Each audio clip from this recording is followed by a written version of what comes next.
What's up guys, it's Average Joel making average content for the average viewer, and today I'm actually quite excited to bring you guys a bit of a different game for a change. Normally I'm very focused on my PvP experiences. I love games like Battlefield, Escape from Tarkov, Insurgency Sandstorm, and my channel actually has its roots in Call of Duty, believe it or not. But today I want to explore a game with you guys that is more of a PvE co-op experience that is focused on slow, methodical, tactical gameplay above all else. And this game is Ready or Not. And in today's video, I want to discuss with you guys whether I think Ready or Not is worth your time and worth your hard-earned cash. Now, first of all, I just want to explain to you guys briefly what Ready or Not is. I've already mentioned that it's a slow, methodical, tactical shooter that is rooted in a SWAT style gameplay, and this is true. Basically, the whole premise of the game is that you and your squad, whether that be AI teammates or real-life human beings, have to clear maps and find hostages or bombs and take down the enemy threat,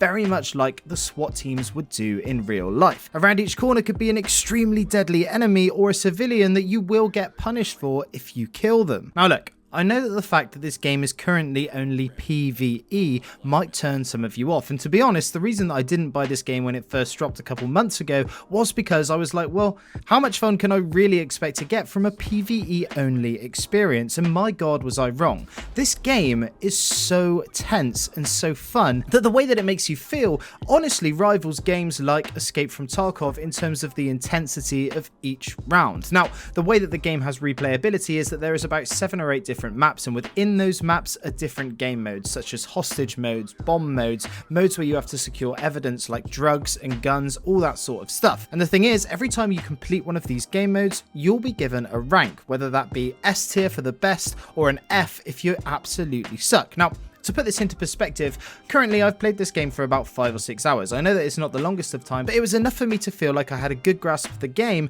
and could tell you guys whether or not I think the game is worth it. And to be honest, in those 5 or 6 hours I played, I really was hooked and addicted, and I can't wait to pick the game up again. The thing is, even when you complete a level, when you see it flash up that you got a D or a C, you really want to go through it cleaner and do it better. Now you can do this with your friends, or you can do this with AI teammates.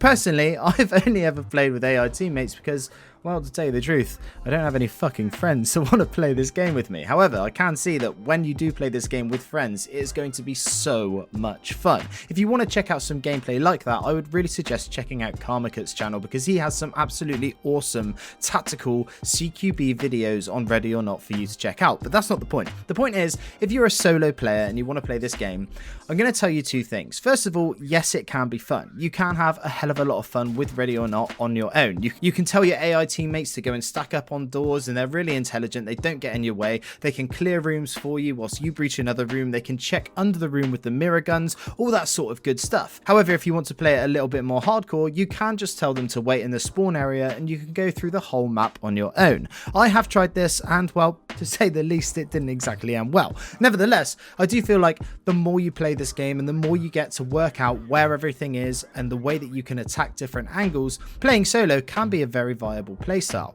However, I am just going to say, for me personally, I spent £30 on this game, and obviously I'm going to make some YouTube videos on it, so it's going to be worth it for me. But if you don't have friends that have this game, and if you are only going to be playing on your own, I would suggest maybe holding off until maybe they bring out a PvP mode or there is more content to it. Look, the game is extremely fun and extremely enjoyable, but I just don't feel like the longevity is there for everyone if you're a solo player. If you've got a group of 2, 3, 4, 5 people that want to play this game, then I could honestly see anyone sinking absolute hours into this game because it really is addictive, and the team play that is on offer is unparalleled when it comes to this sort of CQB clear and raid style game. But again, it's completely up to you guys. If you think that you would enjoy this game for a long time playing solo, and you think that the slow, methodical style of this game is for you, then by all means, go ahead and cop this game. Now also, whilst we're on the subject of whether or not we think that there is longevity to this game, I do just want to talk briefly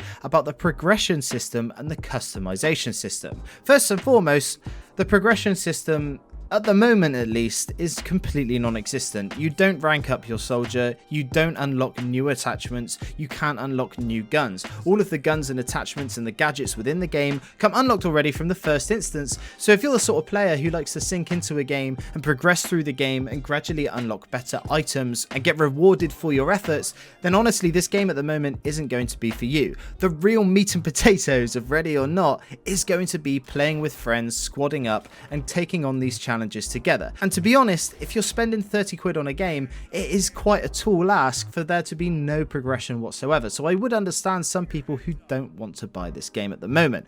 That being said, there is a PvP mode coming in the future. When that's coming, we don't know, but I'm sure that when that comes out, it will feel a lot more fleshed out and you'll be able to join random people on your teams and you could have a really good time, so maybe wait until that point. As for the customization in Ready or Not is pretty decent. You have a number of sights, different weapons, different attachments you can put on those weapons, silencers, muzzle brakes, compensators, flashlights, laser sights, you know, all of the things that you would come to expect from a modern shooter. You can also customize which character you have and customize their look, and you can customize whether they're carrying heavy armor or light armor, or if they've got NVGs on their head or a gas mask, whatever. There is a fairly decent amount of customization at the moment, but like I said, because there is no progression tied to it, it does feel a little bit hollow, and although you can customize all your different weapons and all your different guns and stuff, if customization is the reason that you're buying a first-person shooter, I really would suggest other games over Ready or Not. Like I said before, the main selling point to Ready or Not is going to be this intense,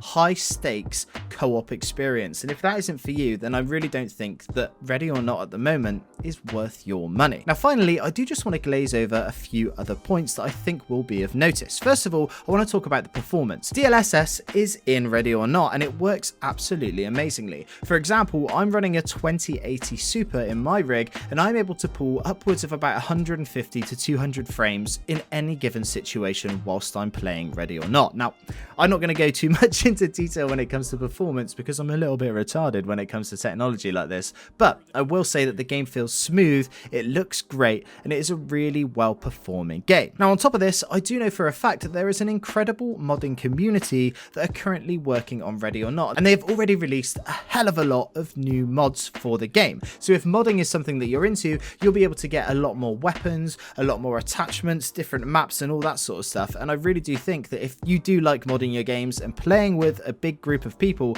then obviously this game is going to be a hell of a lot of fun for you. But anyway, that's about it for this little review today, guys. Look, the main takeaway is if you've got a group of people that you want to play this game with and you're going to play it co-op and you're fine with the PvE and lack of progression, then yes, this game is a hell of a lot of fun and a great buy. However, I do feel like if you're only going to be playing on your own, then the novelty of this game will wear off fairly quickly and you might not get the best bang for your buck. For those of you who have watched my channel for a while, you'll know that I love to see who sticks around until the end. So if you're still here, I'd like you to let me know by answering this question down in the comments. Would you rather lose your ability to feel things or lose your ability to taste things? Anyway, that's it from me today. I'm Average Joel.